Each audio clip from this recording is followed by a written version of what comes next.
하늘에 계신 우리 아버지, 아버지의 이름을 거룩하게 하시며 아버지의 나라가 오게 하시며 아버지의 뜻이 하늘에서와 같이 땅에서도 이루어지게 하소서. 오늘 우리에게 일용할 양식을 주시고 우리가 우리에게 잘못한 사람을 용서하여 준 것 같이 우리 죄를 용서하여 주시고 우리를 시험에 빠지지 않게 하시고 악에서 구하소서. 나라와 권능과 영광이 영원히 아버지의 것입니다. 아멘.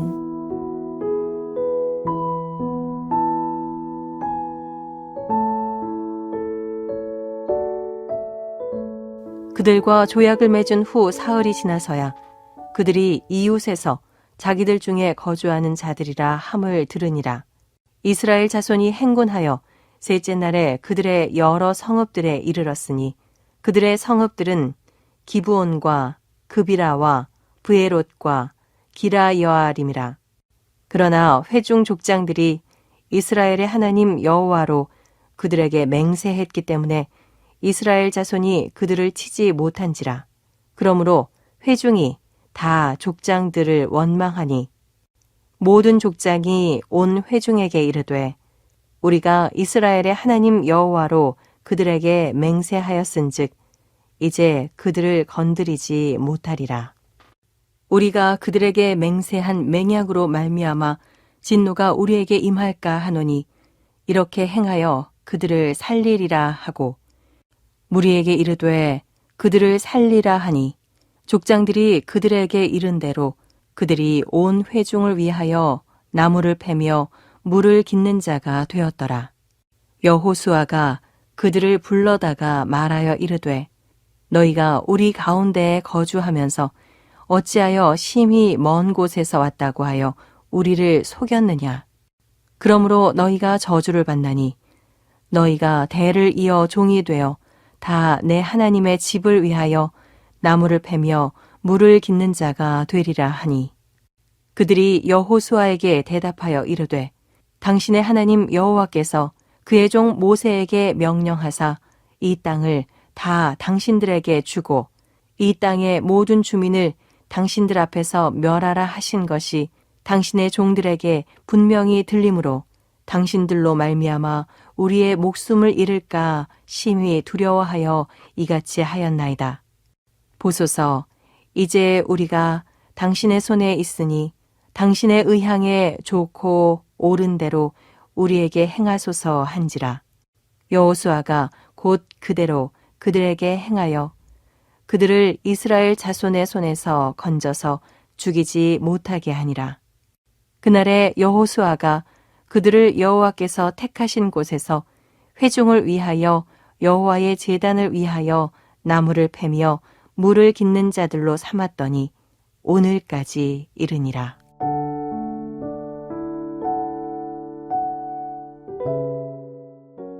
우리는 살아가면서 크고 작은 수많은 결정을 내립니다. 어떤 결정은 우리에게 유익을 주지만 어떤 결정은 두고두고 후회를 남기기도 합니다. 아, 그때 내가 왜 그랬을까? 왜 조금 더 신중하지 못했을까? 왜 기도하지 않고 결정했을까? 하고 말입니다. 오늘 본문에 등장하는 이스라엘 백성들이 바로 그런 상황입니다. 그들은 하나님께 묻지 않고 눈에 보이는 것만 믿고 덜컥 조약을 맺었습니다. 기브온 사람들이 곰팡이 난 떡과 헤어진 옷을 보여주며 우리는 먼 나라에서 왔습니다 라고 했을 때 그만 깜빡 속아 넘어간 것입니다. 오늘 본문 16절을 보면 조약을 맺은 지 불과 사흘 만에 그들이 속았다는 사실이 드러납니다. 그들은 먼 나라에서 온 것이 아니라 이스라엘 진영 바로 코앞에 사는 사람들이었습니다. 이미 엎질러진 물입니다. 실수는 저질러졌고 돌이킬 수 없는 약속은 맺어졌습니다. 이 난감한 상황에서 하나님의 백성은 어떻게 대처해야 할까요? 그리고 하나님은 우리의 이 뼈아픈 실수를 어떻게 다루실까요? 오늘 말씀을 통해 실수가 변하여 은혜가 되게 하시는 하나님의 섭리를 발견하는 시간이 되기를 소망합니다. 첫째, 성도는 상황이 바뀌어도 하나님 앞에서의 약속을 지켜야 합니다. 본문 16절과 17절을 보면 이스라엘 백성들이 그들의 정체를 알고 나서 직접 그들의 성읍으로 가봅니다. 가보니 그곳은 기브온, 그비라, 브레롯, 기앗 여하림이었습니다. 학자들에 의하면 그곳은 예루살렘에서 불과 10km 내외 떨어진 그야말로 이스라엘 진영 한복판이었습니다. 이 사실을 알게 된 백성들의 반응이 어떠합니까? 18절을 보면 회중이 지도자들을 원망합니다. 왜 원망했을까요? 단순히 속은 것이 분해서였을까요? 주석가들은 이 원망 속에 탐욕이 섞여 있다고 봅니다. 가나안 족속은 진멸의 대상이고 그들의 재물은 전리품이 될 수 있는데 평화 조약을 맺어버렸으니 그것을 공격할 수도 빼앗을 수도 없게 된 것입니다. 눈앞의 이익을 놓치게 된 것이지요. 백성들의 여론은 끌어올랐습니다. 속아서 한 계약이니 무효다. 당장 가서 저들을 치자라고 아우성 쳤을 것입니다. 하지만 이때 이스라엘 지도자들은 무엇이라고 말합니까? 19절 하반절입니다. 우리가 이스라엘 하나님 여호와로 그들에게 맹세하였은즉 이제 그들을 건드리지 못하리라. 이것이 중요합니다. 지도자들은 기브온이 불쌍해서 혹은 국제법상 어쩔 수 없어서라고 말하지 않았습니다. 그 이유는 단 하나, 이스라엘의 하나님 여호와로 맹세했기 때문입니다. 비록 속아서 한 맹세였고 인간적인 실수로 맺은 조약이었지만 그 맹세에는 하나님의 이름이 걸려 있었습니다. 만약 상황이 불리하다고 이 약속을 깨버린다면 그것은 기브온을 치는 것이 아니라 하나님의 이름을 욕되게 하는 것이기 때문입니다. 여기서 오늘 우리를 향한 첫 번째 메시지가 있습니다. 우리는 때로 잘못된 판단으로 손해보는 약속을 할 때가 있습니다. 직장에서, 사업에서, 혹은 인간관계에서 내가 그때 왜 그랬을까 후회되는 약속들이 있지요. 세상 사람들은 상황이 불리해지면 핑계를 대고 약속을 뒤집곤 합니다. 그때는 몰랐다, 사기 당했다며 발을 빼지요. 그러나 성도인 우리는 달라야 합니다. 시편 15편 4절은 주의 장막에 머무른 자의 특징을 이렇게 말합니다. 그의 마음에 서원한 것은 해로울지라도 변하지 아니하며. 우리가 신실해야 하는 이유는 상대방이 훌륭해서가 아닙니다. 내가 믿는 하나님이 신실한 분이기 때문입니다. 비록 실수로 시작된 관계라 할지라도 내가 하나님 앞에서 책임을 다할 때 하나님은 그 신실함을 통해 당신의 영광을 드러내십니다. 두 번째, 우리는 실수의 결과조차 겸손히 받아들여야 합니다. 이제 여호수아가 기브온 사람들을 불러냅니다. 22절에 너희가 우리 가운데 거주하면서 어찌하여 멀리서 왔다고 속였느냐라고 책망합니다. 그리고 23절에 선언합니다. 그러므로 너희가 저주를 받나니 너희가 대를 이어 종이 되어 나무를 패며 물을 깃는 자가 되리라. 이것은 냉정한 현실이지요. 어떤 분들은 회개하면 다 없던 일이 되는 것이 아닙니까? 라고 묻습니다. 물론 죄의 형벌은 용서받지만 죄의 결과는 남을 때가 많습니다. 이스라엘은 경솔했던 대가로 평생 이방 민족을 곁에 두고 살아야 하는 불편함을 감수해야 했고, 기브온은 속임수의 대가로 자유를 잃고 종이 되는 저주를 받아들여야만 했습니다. 그런데 여기서 놀라운 장면이 나옵니다. 25절을 보십시오. 기브온 사람들이 이렇게 대답합니다. 보소서, 이제 우리가 당신의 손에 있으니 당신의 보기에 좋고 옳은 대로 우리에게 행하소서. 그들은 변명하지 않았습니다. 살려면 주시면 뭐든 하겠다며 납작 엎드렸던 것이지요. 이것이 전형적인 항복이자 자신들의 죄에 대한 결과를 달게 받겠다는 태도입니다. 예레미야서에 보면 예레미야 선지자가 유다 백성들 앞에서 너희 보기에 좋은 대로 하라 라고 말하며 목숨을 내놓는 장면이 있는데 그와 비슷한 비장함과 겸손함이 보입니다. 때로는 우리가 저지른 실수의 결과가 우리 삶의 짐처럼 지워질 때가 있습니다. 섣불리 쓴 보증이 빛으로 남기도 하고 감정적으로 내뱉은 말이 관계의 상처로 남기도 합니다. 그때 우리가 해야 할 일은 그 결과를 부정하거나 남 탓을 하는 것이 아닙니다. 하나님, 제가 어리석었습니다. 제 실수가 만든 이 멍에를 제가 겸손히 지겠습니다. 라고 인정하는 것입니다. 기억하십시오. 은혜는 실수를 부정하는 것에서 오지 않고 실수를 인정하고 받아들이는 겸손함 위에서 시작됩니다. 기브온이 토를 달지 않고 그 처분을 받아들였을 때 바로 그 자리에서 반전의 역사가 시작됩니다. 마지막 세 번째, 하나님은 우리의 저주를 축복의 통로로 바꾸어 주십니다. 오늘 말씀의 결론이자 가장 큰 은혜가 26절과 27절에 있습니다.